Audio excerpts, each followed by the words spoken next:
With so many white colored pencils out there, which one is the best for your project?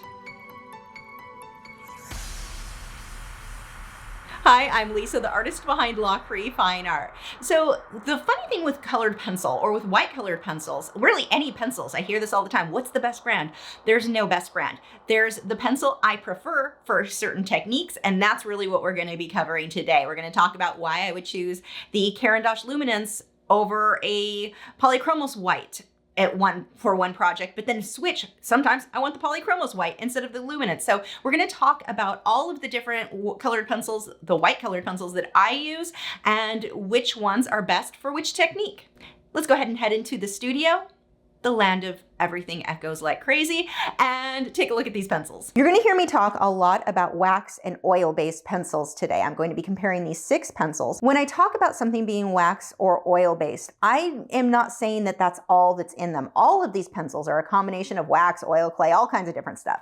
It's more an issue of how much oil versus how much wax, and as an artist, how those behave in practice. So when we talk about something being a higher oil-based content, it's typically going to be a harder lead and more translucent. Whereas when we get to a higher wax-based content, we're talking about something that is generally a softer lead and more opaque. We're going to be doing several samples today. This is going to be done on white and black paper because the black paper can be a little bit deceiving. When you see reviews comparing pencils on the black paper, that's not taking into account how that pencil interacts with other colors if you were to mix it on top, like if we were actually using it in a normal situation. But this does give us an idea. Now, the other thing is that, just as a disclaimer, most cameras are going to want to overexpose the white and make them appear a lot brighter than what they really are. So you're just gonna have to take my word for it on some of this as far as if it's more opaque or not. So the first pencil, if I want fine detail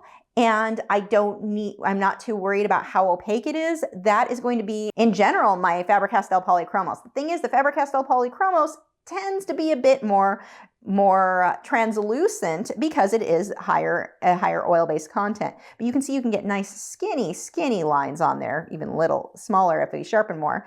But as far as opacity, let's just go ahead and layer that in there. And I'll put some light layers and then burnish on top of that. Now, the type of paper you're using can make a difference too. So if you have a paper that has a bit more tooth, like the sanded paper, which we'll be talking about later, then your pencil is going to look a little bit different than what it would on a very smooth paper. So those are things to keep in mind too. So there's our polychromos. Our next is listed, it is the Derwent Lightfast, and this is listed as being an oil-based pencil, but to me in practice it feels it's a nice balance between oil and wax. Remember, they all have some oil and wax in them, but it's going to be more opaque. It's going to blend a bit smoother, but it also holds its point pretty well, given that it does have a higher oil content than, say, a Prismacolor. So you can already see, well, actually, this is probably overexposed, so you can't see, but this is quite a bit dark or brighter. Next, now these two can be somewhat interchangeable.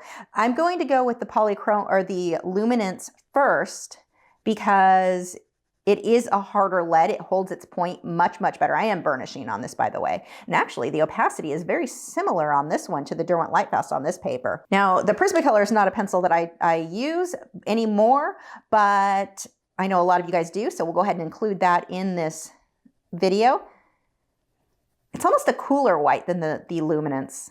It's actually a teeny bit more opaque than the luminance on this paper. This is the Caran d'Ache Pablo. Now this is technically more on the wax side of things, but it's also a really hard lead, so you can get a super fine point. I don't use these often in my work unless I'm working on sanded paper. They are just not great for my technique. A lot of the colors aren't light fast either, so something to keep in mind. But with these, I typically just use these on sanded paper, and I'll show you why later, but they're just too hard and too waxy for me. They are to the Caran d'Ache Luminance what Prismacolor Very Thin is to Prismacolor Premier. But it holds a really nice point while still being pretty opaque. More so, like the hardness of the lead, I think is more comparable to the polychromos than the other pencils. But as you can see here, well, maybe it's probably overexposed. It is also quite a bit more opaque than the polychromos. The last pencil we're going to look at is the Derwent Drawing. Now this is going to be my most opaque pencil, but it's also got the thickest lead and it's the softest. So it's not great for small detail, but if I've got a bigger area that I want to be really opaque, this is my go-to white pencil. It is amazing.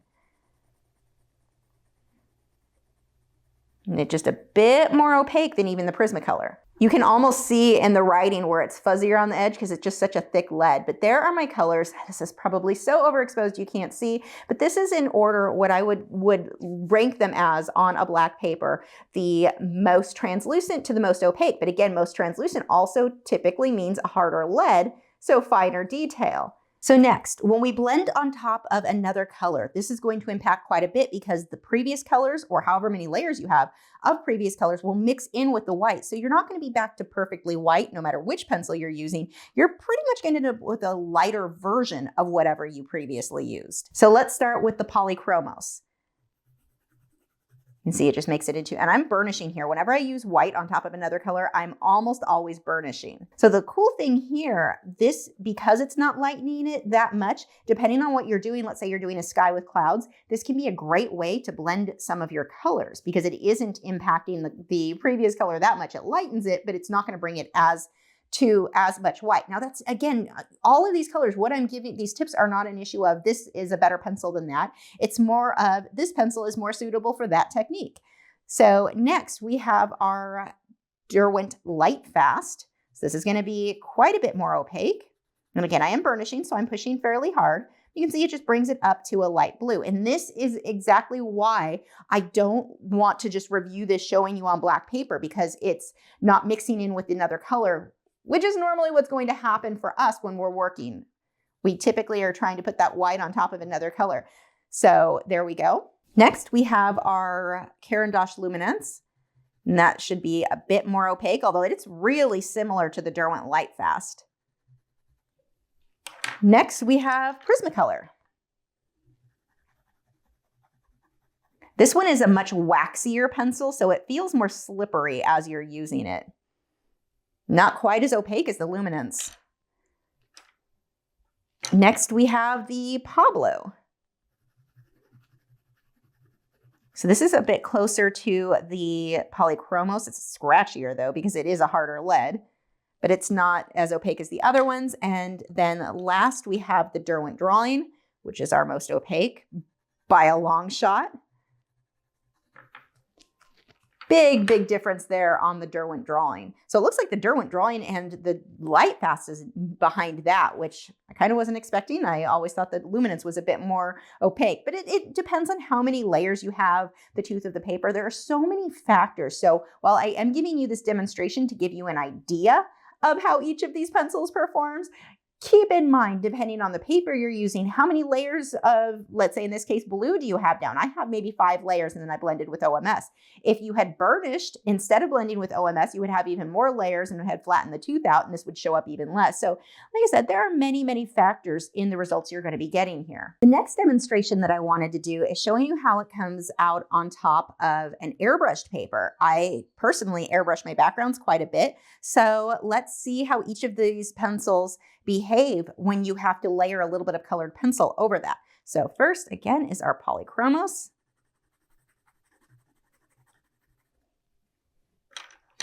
Next, we have our Derwent Light Fast. Wow, that's actually a really big difference there. Next, we have Caran d'Ache Luminance. That Derwent Light Fast is actually outperforming my Caran d'Ache Luminance, which I am kind of surprised by. Next, we have Prismacolor. The Prismacolor is grittier. That's the thing that, one of the things I never liked about Prismacolor. See how it's I don't know if it shows on this, but it's almost a grainier look. It doesn't come out as smooth. It's got too much wax in it. Next, we have the Caran d'Ache Pablo. Very waxy again, so it's just not sticking that well. And then the Derwent Drawing, which, as expected, is by far the most opaque. But remember, if we wanted tiny details, let's say we're doing little whiskers, they're not going to be as tiny as, let's say, we'll go with the Derwent Light Fast. That can give me a much finer line than the Derwent drawing. So in this case, you might choose, even though the Derwent Lightfast is not as opaque as the Derwent drawing, there are times when you just need tiny, tiny little lines. You're doing maybe some fur that overlaps the airbrushed area, then the Derwent drawing is probably, the Derwent Lightfast is probably going to give you better results than the Derwent drawing, which is a thicker lead. I can sharpen it more than what it is, but it's going to be more prone to breaking the sharper I get that. So you can see we can get it a bit finer, but it's not quite the same as what I can get with the Derwent Lightfast. So you've got to figure out what is your goal in what you're trying to accomplish. So it's not that I'm always going to go with one pencil, always with the other. It depends on what I'm doing. Now, the last sample here is going to be on sanded paper.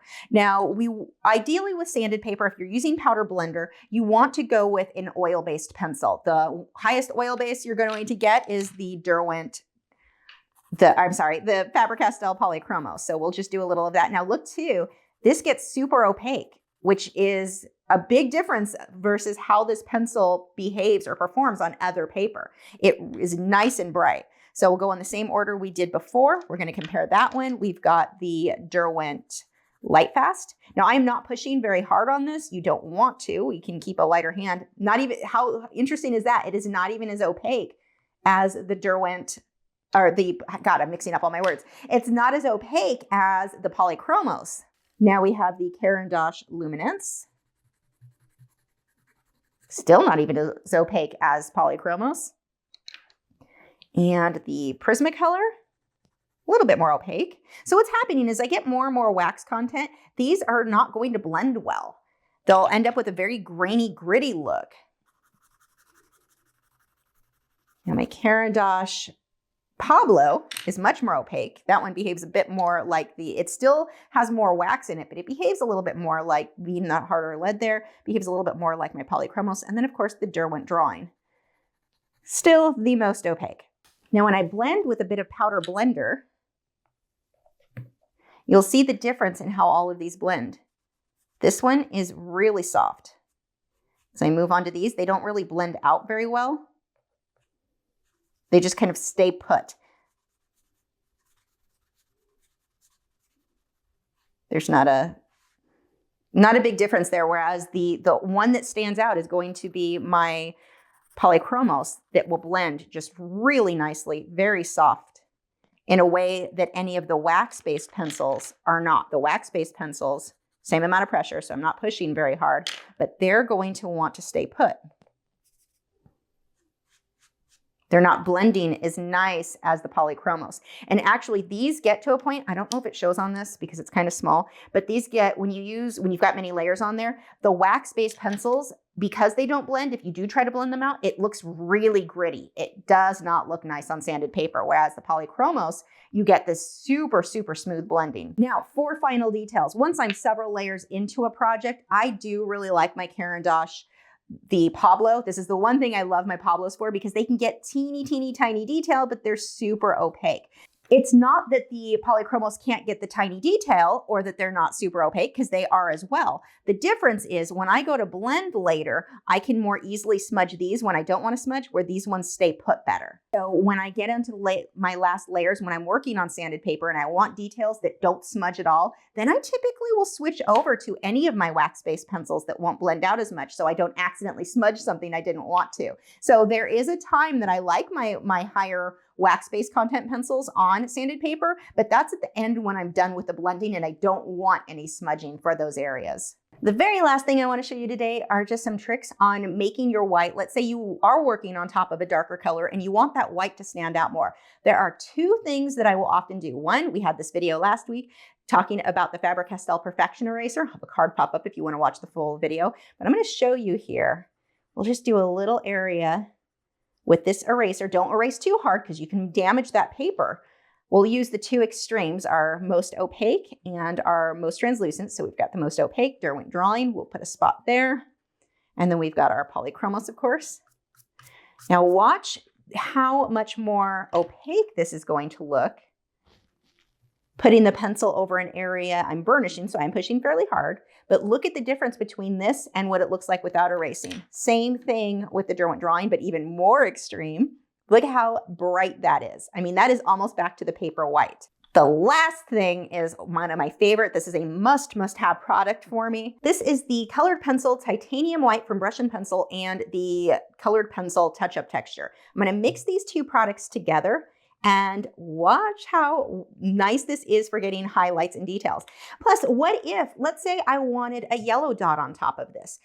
Even if I erase it, I can put the yellow on top, but it's gonna have a greenish tint because of the blue underneath. We take that little bit of the titanium white, and I'm gonna do about 50-50, a little bit of the liquid in there. If you put too much liquid, this is going to be too translucent. If you don't put enough liquid, it won't blend well. So you want it to be about the consistency that you would want your acrylic paints to use with a liner brush. And I'm going to be using a synthetic hog-cured liner brush. This is a number 2 script liner.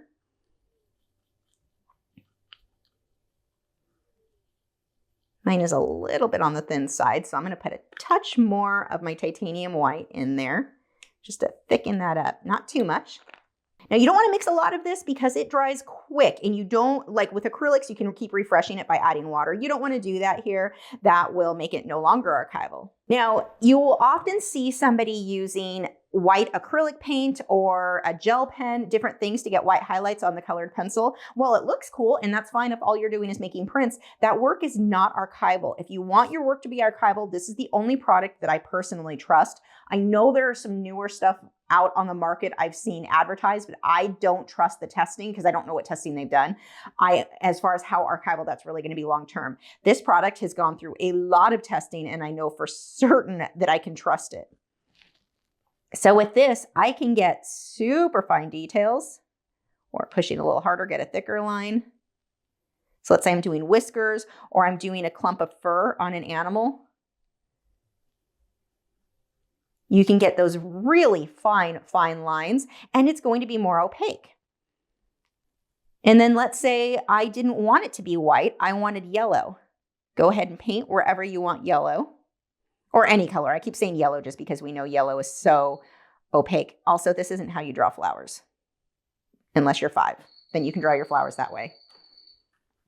Now, once this dries completely, and I mean dry, you're better off just to walk away and come back later. Really let it dry. You can go over with another color.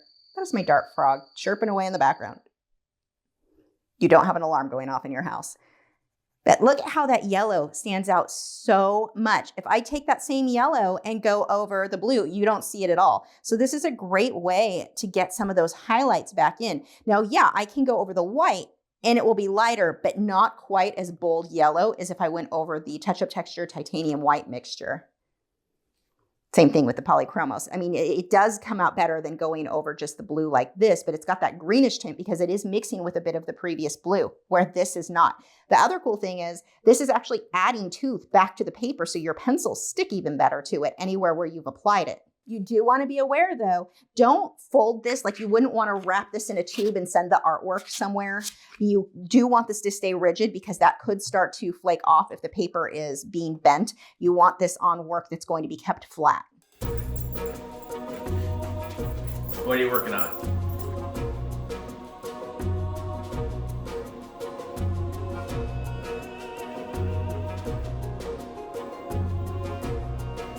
Did you do that with your feet? Have you subscribed yet? If not, I have a handy button right there. It's round, has an orange arrow going towards it. If you click on that, YouTube still won't notify you when I have new videos go live, so make sure to also click on the bell notification icon that sometimes works, sometimes doesn't. And otherwise, just be aware of my schedule. That schedule is posted in the video description so you know what days I always have videos go up.